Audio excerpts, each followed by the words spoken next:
यहाँ से देखेंगे बीपीएससी का यहाँ पर टेस्ट सीरीज चला था, ये टेस्ट नंबर यहाँ पर 19 था, ठीक है 19, और फुल लेंथ नंबर यहाँ पर 5वां, राइट।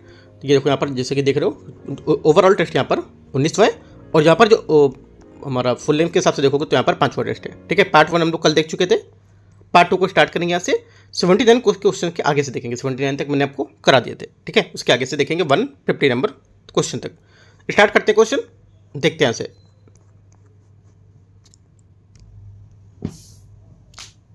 क्वेश्चन नंबर 80 यहाँ से, निम्नलिखित में से कौन सा संगठन विश्व आर्थिक आउटलुक रिपोर्ट प्रकाशित करता है, ठीक है। कौन प्रकाशित करता है, ये प्रकाशित करता है अंतर्राष्ट्रीय मुद्रा कोष IMF, राइट। हमारा जो विश्व आर्थिक हमारा परिदृश्य से ये रिपोर्ट अंतर्राष्ट्रीय मुद्रा कोष IMF द्वारा प्रकाशित की जाती है। ये प्रमुख रिपोर्ट जो होती है जो द्विवार्षिक आमतौर पर अप्रैल से अक्टूबर में जारी कर जाती है, ठीक है। सरस देशों में और क्षेत्रों के लिए यहाँ पर जो हमारी सकल उत्पाद है उसमें GDP की वृद्धि, मुद्रास्फीति, ठीक है, व्यापार जो अन्य व्यापक हमारे संकेतक है उसके साथ यहाँ पर ये इसको अनुमान प्रदान करता है। आगे देखते हैं क्वेश्चन 81, मौर्य कला और वास्तुकला के संबंध में निम्नलिखित पर विचार करना है। मौर्य स्तंभ एकाश में एक ही पत्थर के बने होते थे और यहाँ पर शिलाशिल्प जो हमारी चट्टानें थी उससे तराश कर बनाए जाते थे, ठीक है। जबकि अकेमेनाई स्तंभ खंडों और टुकड़ों को जोड़कर बनाए जाते थे। तो क्या होगा, पहला स्टेटमेंट हमारे यहाँ से इसका जो रहेगा 81 का ये करेक्ट है, सही बोल रहे हैं। दूसरा, सारनाथ स्थित स्तंभ को एक गोलाकार स्तंभ पर 4 पशु के साथ यहाँ पर उकेरा गया था और मूल रूप से इसके शीर्षक पर एक धर्म चक्र बनाया हुआ था। सेकेंड बात, ये भी बात हमारी सही है। दीदारगंज यक्षिणी एक खड़ी मूर्ति है जो संगमरमर से बनी हुई है, जिसकी सतह मैट फिनिश जो मन चमक होती है उसकी, जिसका अलंकरण यहाँ पर बहुत कम किया जाता है। तीसरी बात क्या होगी, तीसरी बात यहाँ से गलत है, क्योंकि यहाँ पर जो दीदारगंज यहाँ पर जो यक्षिणी है ये संगमरमर की नहीं बनी हुई है, ठीक है।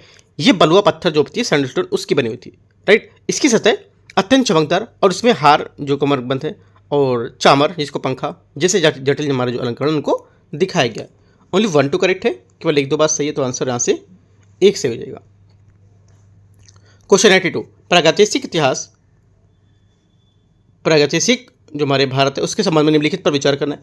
मध्य पाषाण काल में माइक्रोलिथिक औजारों का जो औजार होते थे उनमें समानता उपयोग यहाँ पर किया जाता था इनका। पहली बात क्या होगी, पहली बात यहाँ से इसकी करेक्ट है। दूसरी बात, भारत में नवपाषाण स्थल प्रायः पालतू पशु और पॉलिश किए गए यहाँ पर पत्थरों के औजार के साक्ष्य मिलते थे। सेकंड बात क्या होगी, सेकंड बात भी करेक्ट है, क्योंकि यहाँ पर जो मेहरगढ़ है और बुर्ज होम जैसी जो हमारे नवपाषाण बस्तियाँ थी उसमें मवेशी पालन, पॉलिश किए गए जो पत्थर थी कुल्हाड़ी, ठीक है, उनका उपयोग यहाँ पर आरंभिक कृषि से साक्ष्य मिलते थे। दोनों बातें करेक्ट है, आंसर हो जाएगा प्रागैतिहासिक इतिहास के बारे में। तुम्हारा आंसर जो यहाँ से 82 का सी करेक्ट है। 83 नंबर क्वेश्चन, 83 नंबर, महाजनपद काल के संबंध में निम्नलिखित कथनों पर विचार करना है। अंगुत्तर निकाय जैसे बौद्ध ग्रंथ में 16 महाजनपदों की सूची दी गई है। पहली बात क्या होगी, पहली बात करेक्ट है। पूर्वी भारत में प्रभुत्व के लिए कौशल और मगध में अक्सर संघर्ष होता रहता था। सेकेंड बात क्या होगी, सेकेंड बात हमारी ये भी करेक्ट है। तीसरी बात, सभी 16 महाजनपद पर पूर्ण शक्ति वाले जो वंशानुगत राजाओं का शासन होता था। तीसरी बात हमारी गलत, क्योंकि यहाँ पर हालांकि मगध और कौशल जैसे कई महाजनपद वंशानुगत राजाओं का शासन होता था, ठीक है, लेकिन सभी तरह इस तरह से शासित नहीं होते थे वो, राइट। कुछ जैसे कि वज्जी महाजनपद गैर हमारे जो वंशानुगत सामूहिक शासन व्यवस्था वाले गणतंत्र या कुलीन तंत्र थे, जहाँ पे नेताओं या परिषद के लिए जो एक भीष्म परिषद के लिए समझते थे, इनको पूरी तरह से किसी एक राज्य के पास नहीं होते थे। तो तीसरी बात गलत हो जाएगी। ओनली 1 2 करेक्ट है, तो आंसर हमारा 1 और 2 एक स्टेटमेंट सही है। बौद्ध धर्म के संबंध में निम्नलिखित कथनों पर विचार करना है। प्रथम बौद्ध संगीति बुद्ध की मृत्यु के तुरंत बाद महाकश्यप के नेतृत्व में आयोजित की गई थी। पहली बात क्या होगी, पहली बात यहाँ से करेक्ट है। दूसरा, अशोक ने बौद्ध धर्म का समर्थन अपने सिंहासनारूढ़ होने के तुरंत बाद किया था। सेकंड बात क्या होगी, सेकंड बात गलत, क्योंकि यहाँ पर ये कलिंग युद्ध के बाद अशोक ने बौद्ध धर्म को अपना लिया था, जिसके कारण उन्हें व्यक्तिगत पश्चाताप हुआ और शासन में धर्म आधारित बदलाव आया था। यहाँ पर उन्होंने सिंहासन होने के बाद यहाँ पर नहीं किया था, उन्होंने कलिंग के बाद यहाँ पर इसमें अपना धर्म था उसको अपना लिया था। तो सेकंड बात गलत होगी। पूछा गलत कौन सा है, तो गलत हमारा बी, तो 84 का आंसर बी यहाँ से करेक्ट हो जाएगा। 85 नंबर, मौर्य साम्राज्य के संबंध में निम्नलिखित कथनों पर विचार करना है। अर्थशास्त्र में गुप्तचर, कराधान और प्रशासन पर विस्तृत जानकारी दी गई है। पहली बात करेक्ट है। अशोक के शिलालेख में केवल उसके साम्राज्य के उत्तर और पश्चिम क्षेत्र में भी पाए गए। सेकेंड बात यहाँ से गलत है, ठीक है, क्योंकि यहाँ पर अशोक के शिलालेख भौतिक विस्तार व्यापक है और अफगानिस्तान के कंधार से लेकर कर्नाटक के जो हमारे मास्की तक है वहाँ तक है। ठीक है, तो हमारा यहाँ से लेकर नॉर्थ से लेकर पूरा साउथ तक यहाँ पर दिखा रहा है, राइट। तो केवल यहाँ पर साम्राज्य उत्तर पश्चिम में नहीं है और नॉर्थ और साउथ में भी यहाँ पर है, तो सेकंड गलत हो जाएगी। तीसरी बात, यूनानी राजदूत मेगास्थनीज चंद्रगुप्त मौर्य के दरबार में रुके थे। ठीक है, तीसरी बात क्या होगी? तीसरी बात यहाँ से जो हमारी रहेगी ये करेक्ट है। चौथा, बिंदुसार ने मौर्य शासन के दक्कन क्षेत्र में आगे बढ़ाया था। चौथी बात भी यहाँ से करेक्ट है। तो हमारी तीन बातें यहाँ से सही है, एक तो पहली, एक तीसरी, एक चौथी। ठीक है, आंसर क्या हो जाएगा? आंसर हो जाएगा 1, 3, 4, राइट। तो 1, 3, 4 हमारा ए नंबर में स्टेटमेंट करेक्ट हो जाएगा 85 का। 86, गुप्त काल के संबंध में निम्नलिखित कथनों पर विचार करना है। गुप्त शासकों ने महाराजाधिराज जैसी उच्च स्तरीय उपाधियां धारण की थी। पहली बात क्या होगी? पहली बात यहां से इसकी करेक्ट है। इलाहाबाद स्तंभ शिला अभिलेख की रचना हरिसेन ने की थी। ये भी हमारा करेक्ट है, क्योंकि इलाहाबाद स्तंभ था उसके हरिसेन ये शिलालेख में समुद्रगुप्त के विजय और यहाँ पर जो गुण था उनकी काव्यात्मक प्रशस्ति के रूप में प्रशंसा की गई है। गुप्त शासक के पास एक स्थायी सेना थी और वे सामंती करों पर निर्भर नहीं होते थे। एकदम गलत बात है, क्योंकि यहाँ पर गुप्त शासक हमारे सामंती मॉडल पर आधिकारिक निर्भर थे। ठीक है, सेवाओं के बदले वे अधिकारियों और सैन्य नेताओं के जो थे उनकी भूमि प्रदान करते थे, उन पर निर्भर नहीं होते थे। गलत हो जाएगा। आंसर 1, 2 करेक्ट है। तो पूछा गलत कौन सा होगा? गलत केवल 3, तो सी 86 का आंसर हो जाएगा, है ना। पूछा क्या है, गलत कौन सा है? तो गलत हमारा तीसरा, पहला दूसरा सही है, तो 86 का तीसरा से आंसर हो जाएगा। 87, संगम काल में के दौरान दक्षिण भारतीय राजवंश के संबंध में आपको विचार करना है कौन सा कथन गलत होगा। ठीक है, देखते हैं इसको। देखो यहाँ पर जो हमारा पहले बोला, पांड मदुरै से शासन करते थे और तमिल कवियों को संरक्षण देने के लिए जन आते थे। पहली बात करेक्ट है। दूसरी बात, चोल शासकों द्वारा बाघ के प्रतीक के चिन्ह वाले सिक्के तमिल ब्राह्मी लिपि में जारी किए थे उसने, ये भी बात करेक्ट है, चोलों ने जारी किए थे ये। ठीक है, चेरों ने पश्चिमी तट पर नियंत्रण स्थापित किया और रोमन साम्राज्य का विस्तार किया था, साथ व्यापार किया था। तीसरी बात भी करेक्ट है। चौथा, संगम साहित्य राजा चोल प्रथम के शासनकाल के दौरान राजकीय संरक्षण में संकलित किया गया था। ये बात हमारे यहाँ से गलत होगी, क्योंकि यहाँ पर संगम साहित्य काल में संगम के दौरान यहाँ पर जो हमारी रचित शास्त्रीय तमिल साहित्य है उसकी एक महत्वपूर्ण धरोहर थी, जिसकी रचना लगभग 300 ईसा पूर्व से 300 ईसा पूर्व के बीच यहाँ पर मानी जाती है। ठीक है, तो 300 ईसा पूर्व से 300 ईस्वी तक मानी जाती है। ठीक है, इस साहित्य की जो हमारी तोलकपियम और जो एट्टू तोक्के है और पट्टू पट्टाऊ, ठीक है, ऐसा कुछ है, इसमें जैसे ग्रंथ यहाँ पर शामिल थे। ये हमारे साहित्य मुख्यतः मदुरै और पांड्य जो राजा थे उनके संरक्षण में आयोजित यहाँ पर की गई थी। ठीक है, ना कि यहाँ पर चोल शासनकाल के जो हमारे जो राज थे इनके द्वारा। तो गलत हो जाएगी। ओनली 1, 2, 3 करेक्ट है और चौथा गलत है। तो पूछा क्या गलत कौन सा है? तो डी स्टेटमेंट हमारा आंसर क्या होगा? गलत आंसर हो जाएगा ये। क्वेश्चन नंबर 88, मौर्यों के बाद राजनीतिक विकास के संबंध में निम्नलिखित पर विचार करना है। शुंगों ने मौर्यों के पश्चात शासन किया और बौद्ध धर्म की जगह ब्राह्मणवाद को यहाँ पर बढ़ावा दिया था। पहली बात करेक्ट है। हिंद यवन राजाओं ने सिक्कों और मूर्तिकला में हेलेनिस्टिक तत्वों को शामिल किया था। सेकंड बात क्या होगी? सेकंड बात भी करेक्ट है। कुषाण शासक कनिष्क ने कश्मीर की चौथी बौद्ध संगीति में आयोजन किया था। ठीक है, तीसरी बात भी हमारे यहाँ से करेक्ट है। तीनों बातें हमारी मौर्य के बाद जो हमारी राजनीतिक विकास है उसके लेकर एकदम सही है। आंसर हो जाएगा 88 का डी, सभी बात करेक्ट है। क्वेश्चन 89, प्राचीन बिहार के संबंध में निम्नलिखित कथनों पर विचार करना है। बिहार में लोमस ऋषि गुफा भारत में शैलकृत वास्तुकला का प्राचीन उदाहरण माना जाता है। पहली बात क्या होगी? पहली बात यहाँ से इसकी करेक्ट है। प्राचीन बिहार में वैशाली लिच्छवी गणराज्य की राजधानी थी और प्रारंभिक बौद्ध संगीति से जुड़ी होती थी। ये भी बात हमारी करेक्ट है, क्योंकि यहाँ पर जो वैशाली थी गणतंत्री शासन का एक प्रमुख केंद्र था। इससे द्वितीय बौद्ध परिषद की मेजबानी की और जिससे यहाँ पर बौद्ध राजनीतिक इतिहास के लिए महत्वपूर्ण हो गई थी। आंसर दोनों बातें करेक्ट है। 89 का पूछा कौन सा गलत है? तो कोई गलत नहीं है, क्योंकि सभी सही है दोनों। ठीक है, गलत यहाँ पर कोई नहीं है इसमें। क्वेश्चन नंबर 90 देखते हैं। प्रारंभिक यहाँ पर है मध्यकालीन भारत के संबंध में निम्नलिखित पर विचार करना है। सामंतवाद ने जड़ें जमानी शुरू कर दी क्योंकि स्थानीय सामंतों का सैन्य सहायता के बदले जमीन दी जाने लगी थी। पहली बात क्या होगी? पहली बात यहाँ से करेक्ट है। दूसरा, दक्षिण भारत में स्थित चोल साम्राज्य की समुद्री पहुंच दक्षिण पूर्व एशिया तक फैली हुई थी। ठीक है, सेकंड बात क्या होगी? सेकंड बात हमारे यहाँ से ये भी करेक्ट है, क्योंकि यहाँ पर चोल साम्राज्य था ये लगभग 850 से 1200 ईस्वी के तक जो इसका टाइम पीरियड था। ठीक है, विशेष रूप से जो हमारे राजराज चोल थे और प्रथम जो हमारे राजेंद्र चोल थे उसके शासनकाल में अपनी शक्ति और नौसेना के लिए यहाँ पर विख्यात था। चोलों ने लगभग 1025 ईस्वी में दक्षिण जो हमारी एशिया थी, दक्षिण पूर्व एशिया, उसमें विशेष रूप से श्रीविजया, अभी आधुनिक के इंडोनेशिया में, ठीक है, और मलेशिया के कुछ क्षेत्रों पर यहाँ पर सफल अभियान चलाए थे, जिससे कि उन्होंने क्षेत्र में अपनी समुद्री सैन्य शक्ति स्थापित की और उनका व्यापारिक नेटवर्क भी विस्तार किया। ठीक है, तो हमारे दोनों बातें इसकी करेक्ट है 90 नंबर की। आंसर सही पूछा है तो सी। क्वेश्चन नंबर 91, दिल्ली सल्तनत के बारे में निम्नलिखित पर विचार करना है। एकता प्रणाली में सैन्य सेवा के बदले भू राजस्व अधिकार प्रदान शामिल था। पहली बात क्या होगी? करेक्ट है। अलाउद्दीन खिलजी की कीमतों और जमाखोरी पर नियंत्रण, सख्त बाजार सुधार लागू किए थे। सेकंड बात क्या होगी? सेकंड बात भी करेक्ट है। ठीक है, अलाउद्दीन का जो शासनकाल कितना था? 1296 से 1316। ठीक है, याद रखना है, इनके सबके शासनकाल भी याद रखना है क्योंकि सीरियल से पूछ लेता है कभी कभी। ठीक है, इल्तुतमिश के अधीन अलाई दरवाजा, कंजरवाड़, इंडो इस्लामिक वास्तुकला में वास्तविक मेहराबों की शुरुआत है। तो तीसरा क्या होगा? तीसरा भी करेक्ट है। तो तीनों बातें जो हमारे यहाँ से एकदम सही है। ठीक है, दिल्ली सल्तनत के बारे में आंसर हमारा हो जाएगा, सही पूछा है तो 1 2 3, डी यहाँ से 91 का करेक्ट आंसर होगा। 91 में पूछा गया, पहला सही था, दूसरा सही था, तीसरा सही था। पूछा क्या था कि इनमें से कौन सा सही है ना? हाँ, तीनों सही है, डी। आगे देखते हैं 92 नंबर क्वेश्चन। 92 है, मुगल साम्राज्य के संबंध में निम्नलिखित कथनों पर बताने कि कौन सा कथन गलत है। बाबर ने भारत में 4 बाग उद्यान डिजाइन की शुरुआत की थी। पहली बात क्या होगी? पहली बात यहाँ से इसकी जो है ये करेक्ट हो जाएगी। ठीक है, पहली बात सही है।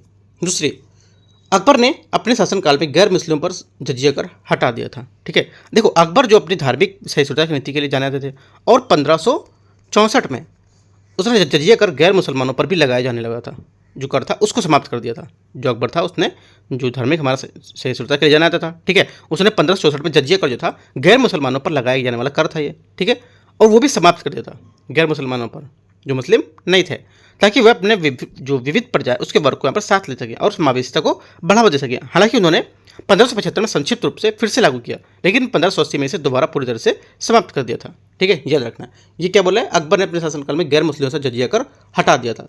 देखो पहले उसने क्या किया था? हटाया था, ठीक है, फिर लगाया, उसके बाद फिर पूरी तरीके से हटा दिया था, है ना। यहाँ पर ऐसा नहीं लिखा, अगर ऐसा स्टेटमेंट लिखा होता तो हमारा स्टेटमेंट सही होता, लेकिन यहाँ पर सीधा बोल दिया कि उसने हटा दिया था। हटा नहीं था, पहले तो लेता था, ठीक है, उसके बाद में फिर से लगाया, फिर से हटा, तो यहाँ से ये स्टेटमेंट इसका गलत होगा। मुगलों के अधीन लघु चित्रकला में फारसी एवं स्वदेशी शैलियों में मिश्रण मिलता है इनमें। तीसरा क्या होगा? क्योंकि जो हमारे जो मुगल शैली थे, ठीक है, उसमें अकबर, जहांगीर और शाहजहां जैसे जो सम्राट थे उनकी अत्यंत समृद्ध फारसी तकनीकों के द्वारा यहाँ पर भारतीय और स्थानीय कलाओं को लेकर सुंदर मिश्रण दिखाई देता था। वह शैली अकबरनामा, ठीक है, हमजुनामा जैसे चित्रों को देखी गई थी और यहाँ पर जीवंत रंगों का उपयोग यहाँ पर किया गया था।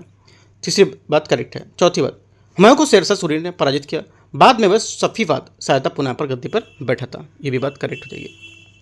आंसर हमारा क्या गलत पूछा है तो बी यहाँ से गलत हो जाएगा। 93, किस राजवंश की वास्तुकला की विशेषता विशाल ढलान वाली दीवारें और न्यूनतम अलंकरण है? आंसर हो जाएगा 93 का बी, तुगलक। ठीक है, दिल्ली सल्तनत के दौरान जो हमारे तुगलक वंश है 1320 से 1413, आप नोट करके रख सकते हो इसको। इसकी वास्तुकला की विशेषता, इसमें विशाल ढलान और यहाँ पर दीवार जो थी वो देखी जाती थी। इसमें प्रायः बैटर या झुकी हुई दीवारें देखी जाती थी। इन दीवारों में संरचनात्मक स्थिरता प्रदान की गई थी और इमारतों को एक मजबूत किले जैसी स्वरूप दिया गया था। तो हमारा जो आंसर हो जाएगा 93 का बी यहाँ से करेक्ट हो जाएगा। उनकी इमारतें जैसे तुगलकाबाद का जो हमारा किला है, ठीक है, और गैसुद्दीन तुगलक का मकबरा जो अलंकरण की दृष्टि से एकदम सादे दिखाई देते थे। राइट, तो आंसर बी करेक्ट है। 94, भक्ति और सूफी आंदोलन के संबंध में निम्नलिखित पर विचार करने कौन सा सही होगा? निर्गुण भक्ति शाखा या निर्गुण भक्ति के देवता जो थे उनकी पूजा का अपेक्षा निराकार परमात्मा पर जोर दिया गया था। पहला क्या होगा? पहली बात यहाँ से करेक्ट है। चिश्ती सूफियों ने खानकाहों के जो शिष्य थे उनकी भक्ति संगीत को परहेज किया था। सेकंड बात क्या होगी? सेकंड बात यहाँ से इसकी ये भी करेक्ट है। तीसरी बात, अलवार और नैनार भजनों के माध्यम से क्षेत्रीय भाषाओं को बढ़ावा दिया था उन्होंने। ठीक है, तीसरी बात क्या होगी? ये भी हमारी बात करेक्ट हो जाएगी क्योंकि यहाँ पर अलवार जो हमारे वैष्णव संत थे और नैनार हमारे शैव संत थे। ये दक्षिण भारत में भक्ति आंदोलन लगभग 6वीं से 9वीं शताब्दी के दौरान यहाँ पर तमिल संत थे, ठीक है। उन्होंने क्रमशः विष्णु और शिव की जो स्तुति करते हुए यहाँ पर तमिल भक्ति भजनों को रचना की, और दिव्य प्रबंधम अलवर और तेवरम नयनार जैसी उनकी जो रचनाएं थी वो तमिल भारतीय जो हमारी धार्मिक अभिव्यक्ति थी उसका एक माध्यम के रूप में महत्वपूर्ण रूप से बढ़ावा देती थी, और जिसे यहाँ पर भक्तजन जन तक यहाँ पर पहुँचते थे इनसे। तो ये भी बात हमारे यहाँ से करेक्ट हो जाएगी। 94 के तीनों बातें करेक्ट हैं। आंसर क्या हो जाएगा? आंसर हो जाएगा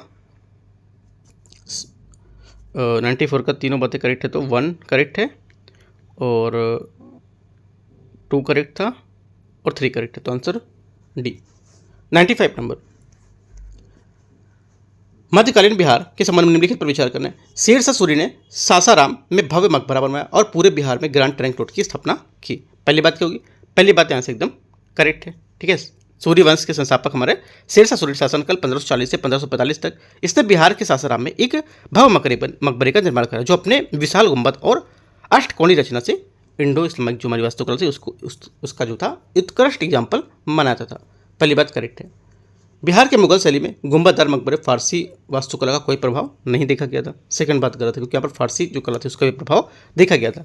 मुगल शैली में गुंबद जो हमारे थे मकबरे, जिन्हें बिहार के सासाराम में स्थित शेरशाह सूरी का जो मकबरा था, यह मनेर हिस्ट्री जो हमारा हसन खान का जो मकबरा था, ठीक है, इसमें जो फारसी स्थापत्य की जो कुछ परंपरा शैली थी उससे देखी गई थी। राइट, चांस ये गलत हो जाएगा क्योंकि बोला कि कोई प्रभाव नहीं था। तो आंसर हमारा क्या होगा? सही पूछा तो 1, 95 का ए यहाँ से करेक्ट आंसर है। 96 नंबर, 96 यहाँ से भारत में यूरोपीय शक्तियों के आगमन के संबंध में निम्नलिखित पर विचार करना है। पुर्तगाली भारत के साथ समुद्री व्यापार स्थापित करने वाली पहली यूरोपीय शक्ति बनी थी। पहली बात क्या होगी? पहली बात करेक्ट है। 1498 में वास्को डी गामा के अलीगढ़ के आगमन के बाद पुर्तगाली भारत में अपना सीधा समुद्री व्यापार स्थापित करने वाली पहली यूरोपीय शक्ति थी, ठीक है। उन्होंने कोच्चिन और गोवा में 1510 में कब्जा भी किया था। डच ईस्ट इंडिया कंपनी ने स्वाली के युद्ध में पुर्तगालियों को हराने के बाद भारत में अपना आधार स्थापित किया था। सेकंड बात क्या होगी? सेकंड बात हमारे यहाँ से गलत है, क्योंकि यहाँ पर 1602 में स्थापित डच ईस्ट इंडिया कंपनी ने भारत में व्यापारिक केंद्रों के माध्यम से अपनी उपस्थिति दर्ज कराई और 1610 में पुलिकट में उसका प्रमुख ठिकाना बनाया। और हालांकि 1612 में सूरत के निकट यहाँ पर स्वाली की लड़ाई को जो लड़ाई थी और यहाँ पर डच द्वारा नहीं बल्कि यहाँ पर अंग्रेजों ईस्ट इंडिया कंपनी की जो पुर्तगाली थे उनके खिलाफ लड़ी गई थी। तो यहाँ पर सेकंड बात गलत हो जाएगी। ओनली 1 करेक्ट है। आंसर सही पूछा है तो ये यहाँ से करेक्ट आंसर हो जाएगा। क्वेश्चन नंबर 97, भारत में अंग्रेजों की आर्थिक नीति के संबंध में आपको विचार करना है। 1793 में स्थायी बंदोबस्त प्रणाली ने एक वर्गीय वंशानुगत जमींदारी को जन्म दिया था। पहली बात क्या होगी? करेक्ट है।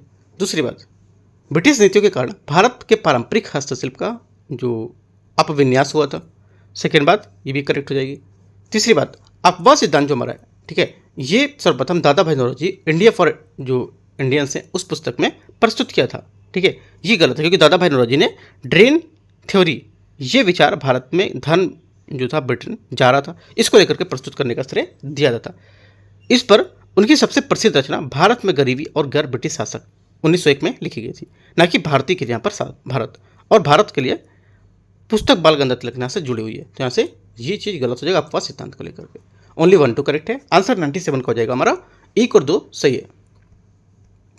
98 नंबर, भारतीय राष्ट्रीय कांग्रेस की 1885 के अधिवेशन की अध्यक्षता किस नेता ने की थी? आंसर हो जाएगा 98 का, ये की थी WC बनर्जी, ठीक है। WC बनर्जी भारतीय राष्ट्रीय कांग्रेस की स्थापना 1885 में हुई थी और इसका पहला अधिवेशन 28 से 31 दिसंबर 1885 में यहाँ पर बॉम्बे में आयोजित किया गया था। एक प्रमुख वकील उमेश चंद्र बनर्जी ने INC के पहले अध्यक्ष के रूप में इनका उद्घाटन और रचना की थी। आंसर हमारा हो जाएगा C, 98 का करेक्ट है। 99, 1857 के विद्रोह के दौरान दिल्ली को पुनः जीतने का नेतृत्व निम्नलिखित में से किस ब्रिटिश अधिकारी ने किया था? आंसर हो जाएगा 99 का ए, जॉन निकोलसन, ठीक है। क्वेश्चन नंबर 100 देखते हैं।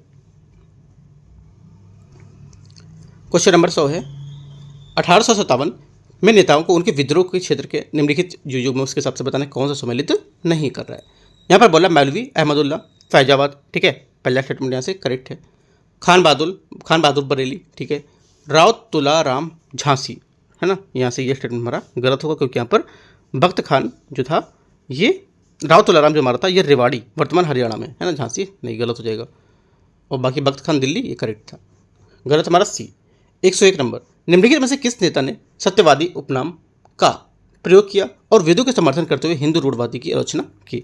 आंसर हो जाएगा 101 हमारा ये गोपाल हरि देशमुख। ठीक है, गोपाल हरि देशमुख जिन्हें लोकहितवादी के नाम से भी जाना जाता था, वे अपने लेखन में सत्यवादी अर्थात सत्यवक्ता उपनाम का भी प्रयोग करते थे। वे महाराष्ट्र में एक समाज सुधारक थे जिन्होंने जातिगत कठोरता को, अंधविश्वास जैसी जो प्रथाएं उन पर सहित यहाँ पर रूढ़िवादिता की आलोचना की, साथ ही तर्कवाद और सामाजिक सुधार की वकालत भी की थी। Answer C. 102 है यहाँ से, CR फॉर्मूला और गांधी जिन्ना वार्ता, वेवेल योजना, शिमला सम्मेलन, क्लाइमेट एटली द्वारा ब्रिटिश शासन समाप्त करने की घोषणा और मुस्लिम लीग द्वारा प्रत्यक्ष कार्रवाई दिवस का आयोजन। इसमें से बोला है कौन सी घटना लॉर्ड वेवेल के भारत के वायसराय के कार्यकाल में नहीं हुई थी? आंसर हो जाएगा हमारा जो नहीं हुई थी वो, एक तो देखो, एक नहीं हुई थी CR फार्मूला और एक यहाँ से नहीं हुई थी क्लाइमेट एटली द्वारा इस पर समाप्त करने की घोषणा। ठीक है, बाकी जो हमारे होंगे दूसरा करेक्ट है और चौथा करेक्ट है, 2 और 4 हमारे जो होंगे यहाँ पे इसके आंसर हो जाएंगे। ठीक है, वेवेल के कार्यकाल के दौरान लॉर्ड आर्चिबाल्ड वेवेल ने अक्टूबर 1943 में मार्च से 1947 तक भारत में वायसराय के रूप में काम किया था। ठीक है, और भारतीय राष्ट्रीय कांग्रेस और मुस्लिम लीग के बीच यहाँ पर राजनीतिक गतिरोध के बीच में जो गतिरोध दूर करने के लिए यहाँ पर 1944 में CR जो फार्मूला था वो प्रस्तावित किया गया था, जिसमें युद्ध के बाद मुस्लिम बहुल क्षेत्र के लिए अलगाव के लिए एक जनमत संग्रह वकालत की गई थी और सितंबर 1944 में मुंबई में हुई गांधी जिन्ना वार्ता को लेकर इसी फार्मूले पर आधारित थी, और लेकिन यहाँ पर इसमें समझौता पर नहीं पहुँच पाई थी। ठीक है, तो आंसर हमारा होगा जो इसमें के तहत यहाँ पर नहीं हुई थी, जो हमारी हो जाएगी आंसर ए करेक्ट होगा, क्योंकि यहाँ पर एक और यहाँ से तीसरा। ठीक है, क्वेश्चन नंबर 103, पंडिता रमाबाई द्वारा शुरू की गई कौन सी सुधार पहल विधवा पुनर्वास की शिक्षा पर केंद्रित थी? आंसर हो जाएगा 103 का यहाँ से ये हो जाएगा बी, शारदा सदन विधवाओं का पुनर्वास हेतु ये हमारी यहाँ से इसका करेक्ट होगा, क्योंकि रमाबाई ने 1889 में बम्बई बाद में पुणे में स्थानांतरित जो विधवा पुनर्वास के लिए एक अग्रणी संस्था के रूप में शारदा सदन की स्थापना की थी। इसे विचार जो हमारी विधवाओं थी उनको लेकर के आश्रित शिक्षा और व्यावसायिक प्रशिक्षण प्रदान करना और उनको सामाजिक बहिष्कार से दूर किया। ठीक है, तो हमारे जो इसका 103 का आंसर होगा बी करेक्ट है। 104, अवध को 1856 में ब्रिटिश साम्राज्य में मिलाने के लिए अधिग्रहण करने के लिए 1857 की क्रांति में तालुकेदारी और सिपाहियों की भागीदारी में एक प्रमुख कारण बन गई थी। क्यों? क्योंकि यहाँ पर देखो क्यों बन गई थी, क्योंकि यहाँ पर इसने तालुकेदारी से उनकी भूमि जो अधिकार था समाप्त कर दिए थे और सिपाहियों के परिवार को उजाड़ दिया था। ये हमारे क्या होगा आंसर, इसका आंसर हो जाएगा 104 का, ये इसका एक कारण था। राइट, आगे देखते 105 नंबर क्वेश्चन। 105 यहाँ से 20वीं शताब्दी की शुरुआत में सामाजिक कार्यकर्ताओं को प्रशिक्षण देने के लिए उद्देश्य से निष्काम कर्म मठ की स्थापना किसने की थी? आंसर हो जाएगा ये की थी धोंदो केशव करबे। ठीक है, ये इसकी स्थापना की थी, जिनका उद्देश्य था कि कार्यकर्ताओं और हमारे जो प्रशिक्षित हैं कार्यकर्ता उनकी लेकर यहाँ पर निस्वार्थ भाव से समाज सेवा के लिए समर्पित हों और विशेष रूप से विधवाओं कल्याण और महिलाओं के लिए शिक्षा पर ध्यान केंद्रित किया था। तो आंसर हमारा बी यहाँ से करेक्ट हो जाएगा। 106 नंबर, निम्नलिखित में से कौन से पर्वत श्रृंखलाएं ट्रांस हिमालय क्षेत्र से संबंधित हैं? ट्रांस हिमालय क्षेत्र से जो संबंधित है इसका आंसर हो जाएगा हमारा 106 का बी। इसमें आपका एक तो जास्कर पर्वतमाला, दूसरा आपका लद्दाख पर्वतमाला। ठीक है, यहाँ से करेक्ट होगा। राइट, तो आंसर हमारा हो जाएगा ट्रांस हिमालय में जास्कर, लद्दाख और काराकोरम जैसी श्रेणियाँ शामिल होती है। काराकोरम यहाँ पर नहीं दिया है तो सिर्फ 2 ही हमारे आंसर होंगे, है ना। और यहाँ पर जो नंगा पर्वत है और पश्चिम हिमालय में यहाँ पर स्थित है और महाभारत पर्वतमाला उप हिमालय में स्थित है। ठीक है, तो ये दोनों याद रखना है। आंसर 1 2 करेक्ट है, बी यहाँ से आंसर हो गया। 107 नंबर, निम्नलिखित में से कौन सी नदी लो मुस्तांग के निकट नुबाइन हिमालय ग्लेशियर से निकलती है, जिसे प्राचीन ग्रंथों में सदा नीरा भी कहता है? आंसर हो जाएगा 107 का यहाँ से गंडक। ठीक है, गंडक नदी नुबाइन हिमालय ग्लेशियर से निकलती है और महाभारत पर्वतमाला को काटती है और यहाँ पर प्राचीन ग्रंथों से इसे सदा नीरा और यहाँ पर नेपाल में नारायणी कहा जाता है। ये बिहार के सोनपुर गंगा में मिल जाती है। 107 का बी यहाँ से करेक्ट आंसर हो जाएगा। 108 नंबर देखते हैं, निम्नलिखित में से कौन से वृक्ष उष्णकटिबंधीय पर्वतों वनों में पाए जाते हैं? आंसर हो जाएगा 108 का ए, एक तो सागौन, ठीक है, दूसरा आपका हो जाएगा चंदन और एक आपका हो जाएगा शीशम। महोगनी यहाँ पर इसमें नहीं होगा। राइट, सागौन, चंदन और शीशम हमारे उष्णकटिबंधीय पर्णपाती जंगलों में पाए जाते हैं। मौसम के अनुसार ये पत्ते अपने गिरा लेते हैं। याद रखना है कि कहाँ के ये आप नोट कर लो कि सागौन, चंदन और शीशम हमारे उष्णकटिबंधीय पर्णपाती वन है। ठीक है, महोगनी लिखोगे और एक हमारा उष्णकटिबंधीय सदाबहार वृक्ष है जो आमतौर पर भारतीय पर्णपाती जंगलों में नहीं पाया जाता है। इंपॉर्टेंट बात है, क्वेश्चन यहाँ से पूछ सकते हैं एग्जाम में, ठीक है। यूपी पीसीएस के लिए भी एग्जाम्पल इंपॉर्टेंट है और यहाँ पर जो बीपीएससी उसके लिए भी इंपॉर्टेंट है, ठीक है। यूपीएससी में आपसे पूछ सकता है कि जो स्टेटमेंट देकर ऐसे क्वेश्चन पूछ सकता है, ठीक है। तो आंसर हमारा हो जाएगा, सही पूछा है तो 108 का एक करेक्ट है, 1 2 4। 109, हाल ही में जारी भारतीय वन स्थिति रिपोर्ट 2023 के अनुसार भारत में वनों का अनुमानित कुल कार्बन स्टॉक कितना है? आंसर हो जाएगा 109 का बी, ये 7285.5 मिलियन टन यहाँ पर है, ठीक है। 110 नंबर, भारत में तंबाकू की खेती के संबंध में आपको विचार करना है। निकोटियाना रस्टिका की खेती मुख्य रूप से भारत, रूस और कुछ अन्य एशियाई देशों में यहाँ पर की जाती है, जबकि निकोटियाना जो हमारी टोबैको खेती है विश्व स्तर पर होती है। पहली बात करेक्ट है। यद्यपि गुजरात की तंबाकू की खेती क्षेत्रफल सर्वाधिक है, तथापि यहाँ पर उत्पादकता आंध्र प्रदेश से कम है। सेकंड बात गलत है, क्योंकि यहाँ पर गुजरात भारत में तंबाकू की खेती करने वाला कुल क्षेत्रफल का 45% है एरिया में, लिख सकते हो आप, पॉइंट इंपॉर्टेंट है, एरिया इसका 45% है और ये उत्पादन में 30% योगदान देता है, ठीक है। ये राज्य तंबाकू उत्पादन राज्यों में 1700 किलोग्राम प्रति हेक्टेयर की उत्पादन क्षमता सबसे अधिक करता है, ठीक है। तो सेकंड बात गलत हो जाएगी, बोला कि आंध्र प्रदेश से कम है ना, तो गलत हो गई। बीड़ी तंबाकू मुख्यतः रूप से गुजरात के आणंद क्षेत्र से और कर्नाटक निपानी क्षेत्र में उगाया जाता है। तीसरा क्या होगा? तीसरी बात यहाँ से करेक्ट है। आंसर 1 और 3 सही है, तो हो जाएगा हमारा 110 का आंसर सी यहाँ से करेक्ट आंसर होगा। 111 नंबर, उष्णकटिबंधीय चक्रवातों की उत्पत्ति निम्नलिखित पर विचार करने की कौन सी स्थितियाँ आवश्यक होती हैं, ठीक है। चक्रवाती घूर्णन आरंभ करने के लिए पर्याप्त सशक्त कोरियोलिस बल, ठीक है। ये क्या चाहिए होता है आपको बताना है नहीं, ठीक है। पहली बात यहाँ से सही हो जाएगी। दूसरी बात, समुद्री सतह की गर्म और नम हवा होती है उसका निरंतर प्रभाव होता है, ठीक है। ये क्या होगा? ये भी बात हमारे यहाँ से करेक्ट है। वायुमंडल में महत्वपूर्ण ऊर्ध्वाधर और कर्तन की उपस्थिति, ये उपस्थिति नहीं होनी चाहिए, ठीक है। ये क्या होगा? ये उपस्थिति यहाँ से इसकी नहीं होनी चाहिए, क्योंकि यहाँ पर जो ये उष्णकटिबंधीय चक्रवातों की उत्पत्ति की आवश्यक स्थिति नहीं मानी जाती है। क्षोभ मंडल के भीतर वायुमंडलीय अस्थिरता, ये भी करेक्ट है, क्योंकि हमारे 3 ऐसे स्टेटमेंट करेक्ट हैं, 1, 2 और 4। आप लिख सकते हो कि हमारे उष्णकटिबंधीय चक्रवात है उसकी उत्पत्ति के लिए आवश्यक स्थितियां 1 पॉइंट, 2 पॉइंट और 3 पॉइंट, तीनों पॉइंट आप यहाँ पे नोट कर सकते हो। आंसर हो जाएगा 111 का यहाँ से 1, 2, 4, सी करेक्ट है। 112, निम्नलिखित में से कौन भारतीय सेल जो प्रणाली है उसके हिसाब से गठन है उसके सबसे पुराने और नवीन के हिसाब से आपको बताना है कौन कौन सा होगा, ठीक है। देखते हैं इसको। देखो यहाँ से हमारा हो जाएगा पहला आर्कियन, ठीक है। दूसरा आपका हो जाएगा धारवाड़ और तीसरा आपका हो जाएगा कोडप्पा और चौथा आपका हो जाएगा विंध्वन प्रणाली, मतलब विंध्वन यहाँ पर जो है ये, ठीक है। तो देखो यहाँ पे आर्कियन प्रणाली सबसे पुरानी है जिसमें प्राचीन क्रिस्टलीय और रूपांतरित चट्टानें शामिल थी, ठीक है। धारवाड़ क्या होगी? धारवाड़ प्रणाली मार्ग जो है ये आर्कियन जो है उसकी काल की चट्टान है उसकी श्रृंखला का हिस्सा है, लेकिन सबसे पुरानी नीस से भी नई है जो अलग से लगभग 4 अरब वर्ष पहले पुरानी है। कोडप्पा आपकी प्रणाली ये चट्टान प्रणाली संबंधित जिसका लगभग 1.4 अरब और 600 मिलियन पूर्व यहाँ पर इससे जो प्रोटेजोइक युग था उसके बीच यहाँ पर देखा गया था। विंध्यन क्या होगा? विंध्यन प्रणाली इस प्रणाली की चट्टानी है जो संबंधित, लेकिन यहाँ पर ये कोडप्पा से भी पुरानी है और ये मोटे तौर पर 1.3 अरब या 600 मिलियन वर्ष पुरानी है। तो आंसर हमारा हो जाएगा ये, यहाँ से इसका मैच कर रहा है। 113 नंबर क्वेश्चन, 113 है, निम्नलिखित में से कौन सा विकल्प फूटलूज उद्योग और यहाँ पर संसाधन आधारित उद्योगों के बीच सबसे अच्छे अंतर के रूप में स्पष्ट करता है? आंसर हो जाएगा 113 का सी, फूटलूज हमारा उद्योग जो स्थानिक रूप से निश्चित लागत और विशिष्ट कच्चे माल पर न्यूनतम निर्भरता के साथ यहाँ पर संचालित होते हैं, ठीक है। जबकि संसाधन आधारित हमारे उद्योग होते हैं वो कच्चे माल पर स्थान से जुड़े होते हैं। तो ये बात हमारे याद रखनी है, फूटलूज जो हमारा उद्योग है ये क्या है इसके बारे में, ठीक है। फूटलूज उद्योग हमारे वे उद्योग होते हैं जिसमें किसी भी स्थान पर स्थापित किया जा सकता है। सिंपल सी बात समझ सकते हो, आप इनको किसी भी स्थान पर स्थापित कर सकते हो, क्योंकि इनकी जो कच्चे माल की उपलब्धता होती है और स्रोत के स्थान पर वो निर्भरता बहुत कम कर देते हैं, ठीक है। ये उद्योग समानता ऐसे हल्के और आसानी परिवहन के जो योग्य इनपुट का उपयोग करते हैं जिनमें उनके मूल में जो हल्के उत्पाद होते हैं वो तैयार होते हैं और इनके लिए परिवहन लागत के अनुसार यहाँ पर ज़्यादा नहीं होती, क्योंकि हल्के होते हैं तो लागत परिवहन ज़्यादा नहीं होगी, ठीक है। उदाहरण के लिए इलेक्ट्रॉनिक्स, सॉफ्टवेयर, हीरा कटिंग जैसे यहाँ पर उद्योग इनमें शामिल होते हैं। आपसे बोलेगा इनमें से फूटलूज उद्योग में कौन से उद्योग शामिल है ना, बोलेगा पहला इलेक्ट्रॉनिक्स, सॉफ्टवेयर, हीरा कटिंग, है ना, इसमें से कौन सा है? चौथा को जोड़ दे देगा, इनमें से बोलेगा कौन सा नहीं है, तो याद रखना है तीनों ये हैं।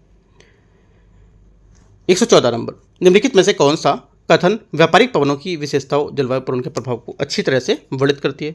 आंसर हो जाएगा 114 का पहला, ये पवनें उष्णकटिबंधीय उच्च दाब पेटियों के भूमध्य रेखा की ओर बहती हैं, एकदम करेक्ट है। ये पूर्वी प्रकृति की होती है और उष्णकटिबंधीय क्षेत्र में प्रबल होती है। सेकंड बात भी करेक्ट है। तीसरी बात, अपनी ठंडी शुष्क प्रकृति के कारण मुख्यतः उष्णकटिबंधीय क्षेत्रों में भारी वर्षा हिमपात के कारण बनती है।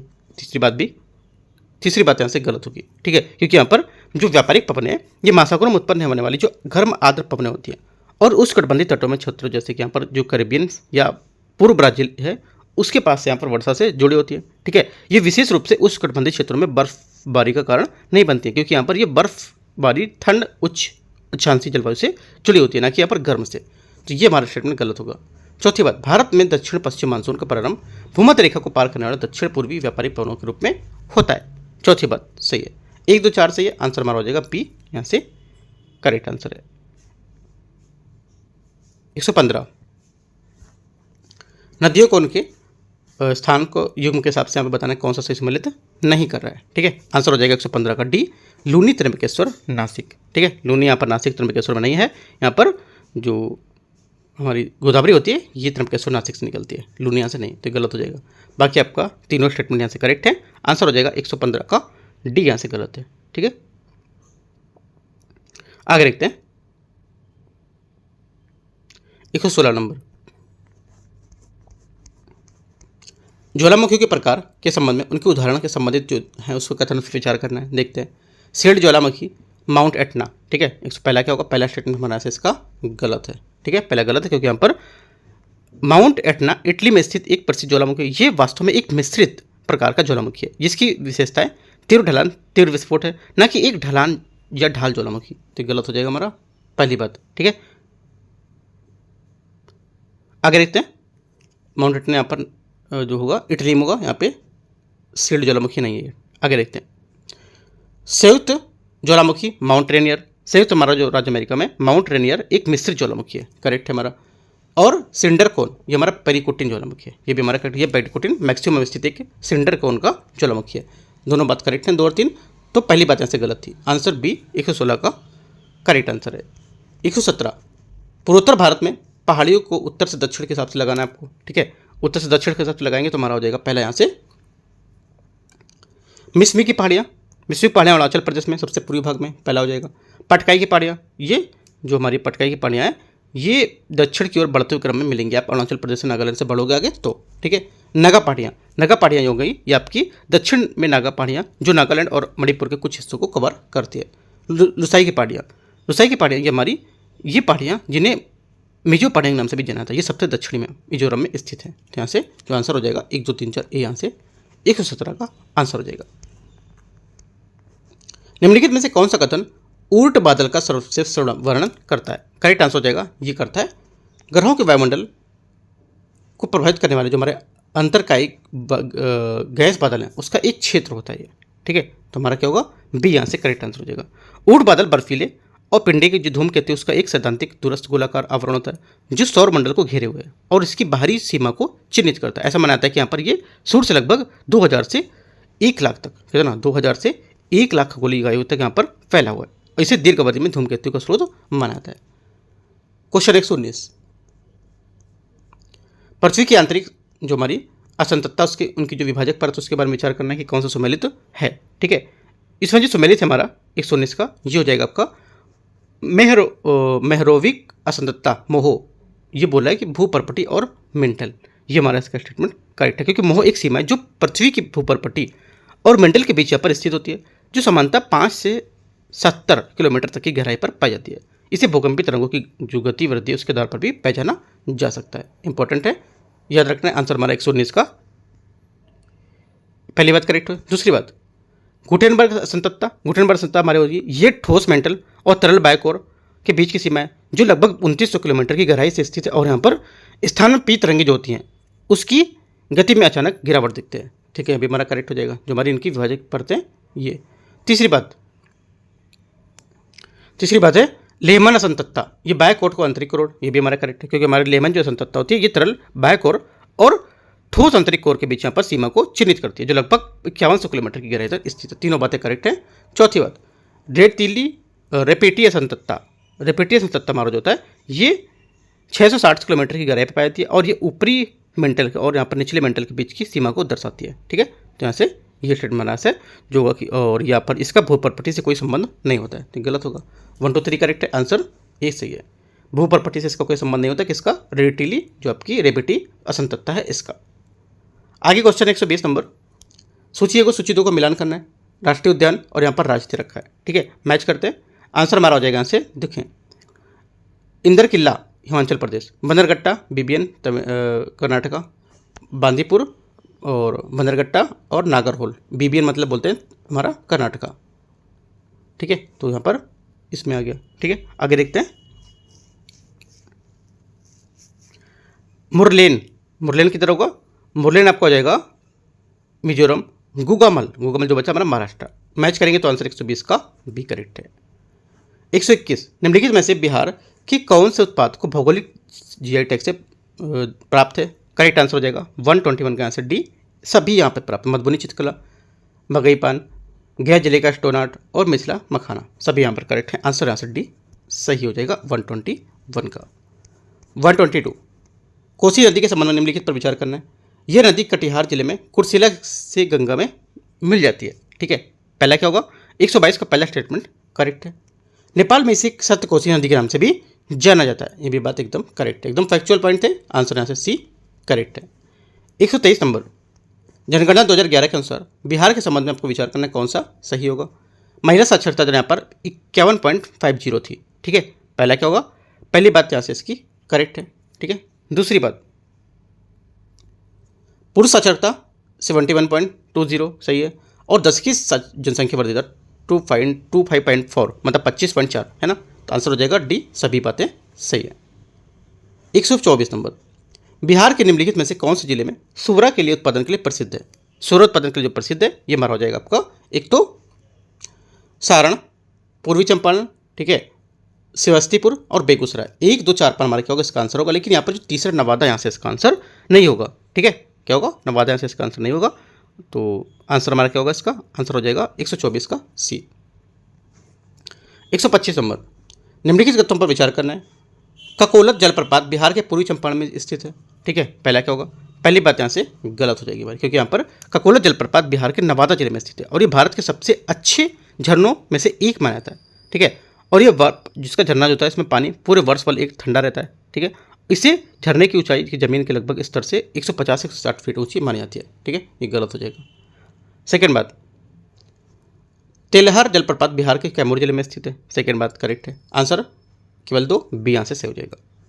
126 नंबर, बिहार राज्य के मंत्रिपरिषद में सामूहिक तौर पर किसके प्रति उत्तरदायी होती है, आंसर हो जाएगा ये उत्तरदायी होती है विधानसभा के प्रति, एक यहाँ से इसका करेक्ट आंसर हो जाएगा। 164 में यहाँ पर जो भारतीय संविधान है उसके अनुच्छेद में बताया गया है कि राज्य की मंत्रिपरिषद सामूहिक रूप से राज्य की विधानसभा के प्रति उत्तरदायी होगी। इसका अर्थ यह है कि यहाँ पर बिहार सहित सभी राज्यों में मंत्रिपरिषद सामूहिक रूप से केवल विधानसभा के प्रति उत्तरदायी मानी जाएगी, ठीक है। जरूरी नहीं कि बिहार, यहाँ पर बिहार की बात चल रही है तो सिर्फ बिहार का बोला, लेकिन अदर होगा तो अदर स्टेट में यहाँ पर उसके हिसाब से होगा, ठीक है। 126 का ए यहाँ से करेक्ट है। 127, संविधान में किस अनुच्छेद के अनुसार बिहार में द्विसदनात्मक विधानमंडल की व्यवस्था की गई है, आंसर हो जाएगा 127 का सी, आर्टिकल 169 में यहाँ पर उल्लिखित किया गया है कि जो संसद है वो किसी विधि द्वारा राज्य में जिसमें विधान परिषद नहीं है वहाँ परिषद का सृजन कर सकती है। वर्तमान में भारत में 6 राज्यों में द्विसदनात्मक विधानमंडल है, जिसमें आंध्र प्रदेश, बिहार, कर्नाटक, महाराष्ट्र, तेलंगाना, उत्तर प्रदेश यहाँ पर शामिल है। इन राज्यों में विधान सभा के साथ विधान परिषद भी है, ठीक है। 128, हाल ही में बजट में 2025-26 के लिए राजकोषीय घाटा जीएसडीपी कितने % अनुमानित किया गया, आंसर हो जाएगा 128 का ए, 3%, ठीक है। आगे देखते हैं क्वेश्चन 129 नंबर, पीडमोंट मृदा के संबंध में विचार करना है। यह मृदा मुख्य रूप से बिहार के पश्चिमी चंपारण जिले में पाई जाती है, पहली बात करेक्ट। दूसरी बात, यह मृदा आर्द्र प्रकृति की होती है, सेकंड बात होगी, सेकंड बात भी करेक्ट है, क्योंकि यहाँ पर ये जो मृदा होती है आर्द्र प्रकृति की होती है और इस मिट्टी में धान, गन्ना, मक्का जैसी जो फसलें वो उगाई जाती हैं। ये भी याद रखना है कि यहाँ पर जो पीडामेंट मृदा है इसमें कौन सी फसल उगाई जाती है, ऐसे करके क्वेश्चन पूछेगा, तो याद रखना ये सब फसलें भी लिख सकते हो। A4 जो पेपर मैंने बताता हूँ कि टेस्ट स्टार्ट होने से पहले पेपर रख लो, उसमें कुछ कुछ पॉइंट इंपॉर्टेंट नोट करते जाओ, ठीक है। तो 129 का आंसर सी यहाँ से सही है। 130, हाल ही में बिहार बजट के अनुसार 2025-26 के लिए बिहार का सकल राज्य हमारा जो घरेलू उत्पाद मौजूदा कीमत है उसमें कितने रुपए होने का अनुमान है, आंसर हो जाएगा 130 का डी, 10.97 लाख करोड़। 131 नंबर, निम्नलिखित घटनाओं को उनके सही कालक्रम को सर व्यवस्थित करना है। मेगास्थनीज का पाटलिपुत्र में आगमन, कलिंग विजय, वैशाली में प्रथम गणराज्य की स्थापना, प्रथम बौद्ध संगीति का आयोजन। ठीक है, आंसर हमारा होगा यहाँ से एक तो पहला, मतलब यहाँ से हो जाएगा इसमें ये नंबर। तीसरा, वैशाली में प्रथम गणराज्य की स्थापना। ठीक है, ये होगा, तो ये हमारा हो जाएगा लगभग 6वीं शताब्दी ईसा पूर्व। ठीक है, उसके बाद आपका आ गया तीसरे पर चौथा, प्रथम बौद्ध संगीति का आयोजन। ठीक है, ये हुआ था 483 ईसा पूर्व। ठीक है, और उसके बाद आपका हो जाएगा 3 2 1 एक नंबर में मेगास्थनीज का पाटलिपुत्र का आगमन, ये हो जाएगा आपका यहाँ से लगभग 313 ईस्वी पूर्व। ठीक है, और उसके बाद कलिंग विजय आपका हो जाएगा यहाँ से 261 ईसा पूर्व। आंसर हमारा हो जाएगा से 3 4 1 2 करेक्ट आंसर है इसका। ठीक है, देखो कालक्रम को सर आप व्यवस्थित कर लोगे, जो भी होगा यहाँ पे जो भी दे रखा है उसके हिसाब से मैं आंसर बता रहा हूँ आपको। आप यहाँ पे अगर पूछेगा कि पहले घटते से बढ़ते तो आपको लगाना है, और सीरियल से लगाना तो भी पूछ लेगा तो आपको ऐसे लगाना है। ठीक है, आंसर यहाँ से 131 का बी करेक्ट है। राइट, देखो बहुत लोग स्टेटमेंट अगर थोड़ा सा मिस्टेक होता है तो बोलते हैं स्टेटमेंट का। स्टेटमेंट से तुमको मतलब नहीं रखना है कि स्टेटमेंट क्या बोल रहा है, आपको सिर्फ बातें देखनी कि कौन सी बातें कब हो रही थी, उसके हिसाब से अपना आंसर को लिखना है। क्योंकि पेपर में जरूरी कि सेम स्टेटमेंट ऐसे करके देगा। राइट, आपको ये बातें पता होनी चाहिए कब से कौन बातें हुई हैं। 132 number question, doctor Rajendra Prasad के संबंध में विचार करना है। उनका जन्म बिहार के सिवान जिले में जीरादेई गांव में हुआ था। पहला क्या होगा, 132 का पहला स्टेटमेंट यहाँ से करेक्ट है। 1906 में बिहारी छात्र सम्मेलन गठन की उनकी महत्वपूर्ण भूमिका थी। सेकंड बात क्या होगी, सेकंड बात भी यहाँ से करेक्ट है। उन्होंने भारत में प्रथम राष्ट्रपति के रूप में 26 जनवरी 1950 के 13 मई तक 1963 तक पद संभाला था। तीसरी बात यहाँ से गलत, क्योंकि यहाँ पर जो 26 जनवरी 1950 से 13 मई 1962 तक यहाँ पर पद संभाला था, एक गलत हो जाएगा। उन्होंने वर्ष 1963 में भारत रत्न से सम्मानित किया गया था। तीसरी बात यहाँ से, चौथी बात यहाँ से गलत है, क्योंकि यहाँ पर जो डॉक्टर राजेंद्र प्रसाद है उसको 1962 में भारत के सर्वोच्च सम्मान भारत रत्न से सम्मानित किया गया था, ना कि 63 में। दो बातें करेक्ट है, एक दो आंसर हो जाएगा 132 का क्या करेक्ट होगा, पहला सही है और दूसरा सही है ना, तो पहला सही दूसरा सही है, तो आंसर सही पूछा है तो एक दो बी आंसर करेक्ट है।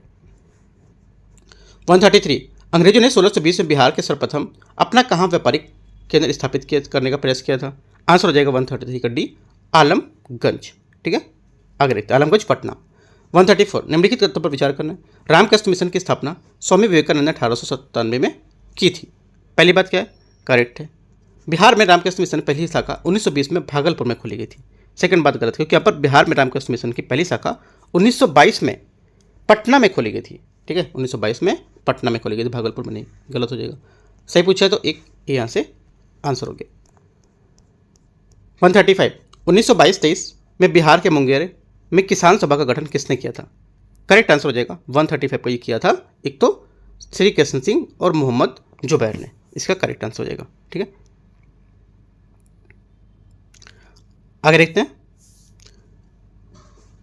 136 स्वामी सच्चिदानंद सरस्वती के संबंध में निम्नलिखित पर विचार करना कौन सा सही नहीं है। उन्हें भारत में किसान आंदोलन का जनक कहा जाता है। ठीक है, पहला क्या होगा, 136 का पहला स्टेटमेंट करेक्ट है।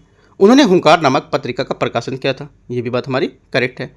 वर्ष 1919 में उन्होंने सोनपुर मेले के दौरान बिहार प्रांतीय किसान सभा का गठन किया था।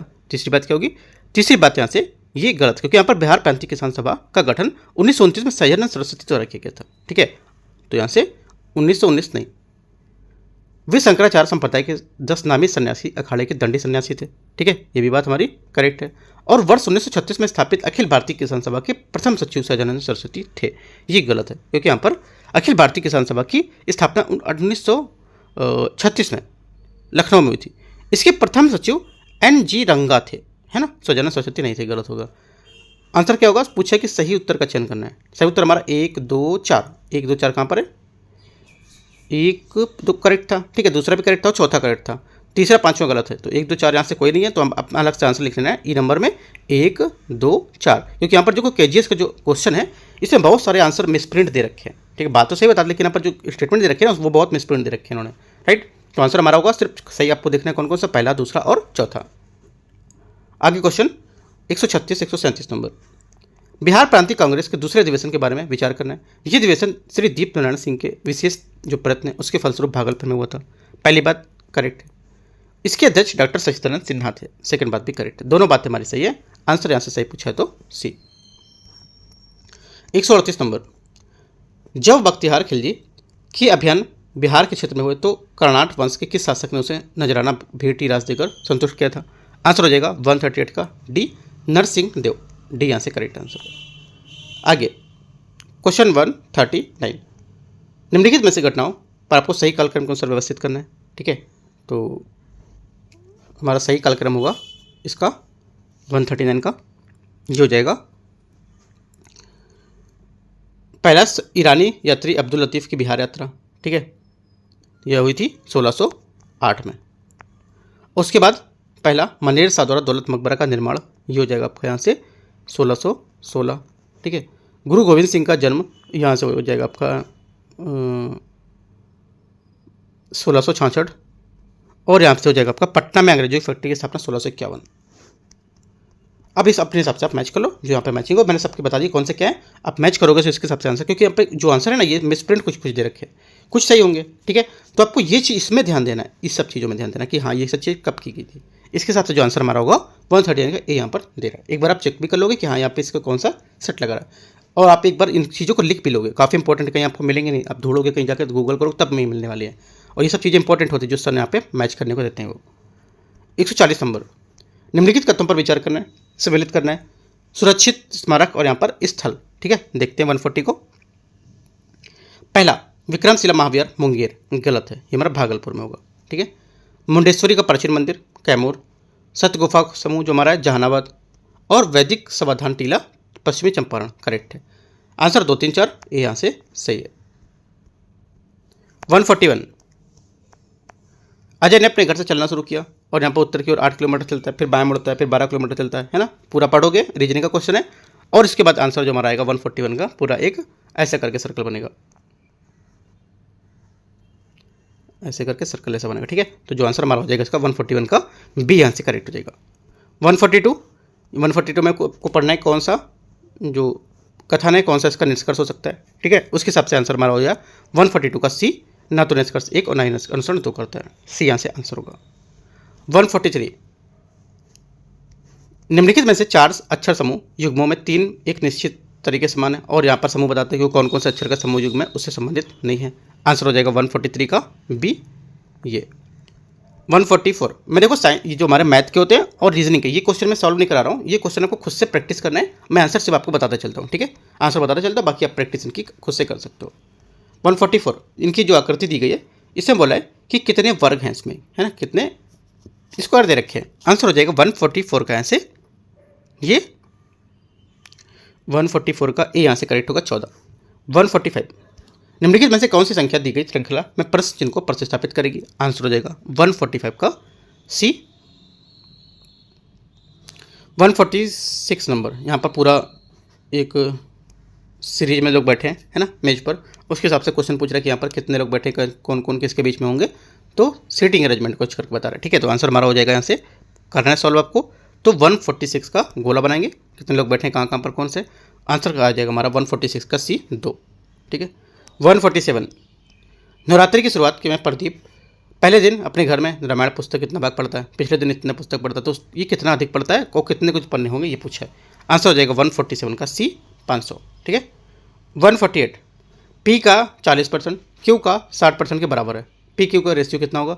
आंसर हो जाएगा 148 है, तो इसका सबसे सरल क्वेश्चन है ये, तो ये जो आंसर हो जाएगा मैं इसका 3:2। ये बता देता हूँ सबसे छोटा है क्योंकि पी कितना है 40%, ठीक है, बराबर क्यू कितना है 60%। मल्टीपल करेंगे आंसर हो जाएगा P upon Q equal 60/40। Answer हो जाएगा 3/2, बस 3/2 इसका आंसर हो जाएगा। सबसे छोटा क्वेश्चन तो मैंने आपको सॉल्व करके बता दिया है। आगे क्वेश्चन देखते हैं 149। ठीक है, कागज निभा की तुलना में 3 गुना तेजी से काम करती है, इसको पूरा पढ़ना है। आंसर यहाँ से हमारा हो जाएगा 149 का बी स्टेटमेंट 15 दिन। ठीक है। 150 नंबर लास्ट क्वेश्चन है, 2 नल एक दूसरे को टंकी को क्रमशः 24 मिनट 28 मिनट में भरते हैं, यदि दोनों नल को एक साथ खोल जाए तो वे टंकी को कितने देर बाद यहाँ पर बंद करना चाहिए कि 18 मिनट में टंकी भर जाए। आंसर हो जाएगा 150 का डी स्टेटमेंट 7 मिनट में। ठीक है। तो इस टाइप से देखो जो टेस्ट नंबर 19 था केजीएस का, वो मैंने आपको पूरे क्वेश्चन पार्ट 1 पार्ट 2 के माध्यम से करा दिया। ठीक है। अब जो अगला टेस्ट मैं कराऊंगा, देखता हूँ कौन सा टेस्ट यहाँ पर इंपॉर्टेंट है, वो टेस्ट मैं आपको यहाँ से कराने वाला हूँ। राइट, बाकी यहाँ से खान सर के जितने लेटेस्ट टेस्ट चल रहे थे वो सब खत्म हो गए, और जो एक मेरे टेस्ट बचे हुए जैसे 16 नंबर बचा हुआ है। ठीक है, अभी कुछ लोगों ने बोला था कमेंट में कि सर 16 नंबर भी है, तो जो बच रहे वो मैं आपको लास्ट टाइम पे एक साथ सब करा दूंगा। अभी लेटेस्ट मैं पहले करा लूँ, उसको लास्ट में आपको वो भी मैं करा दूंगा। ठीक है। बाकी आप टेलीग्राम पे जुड़ सकते हो, कुछ इंपॉर्टेंट मैं आप पर जो चीज़ें रहती है शेयर करता रहता हूँ, ठीक है। बाकी यहाँ पे और भी लोगों को आप शेयर कर सकते हो, राइट। तो एंड करते हैं यहाँ से इसको। All the best, thank you.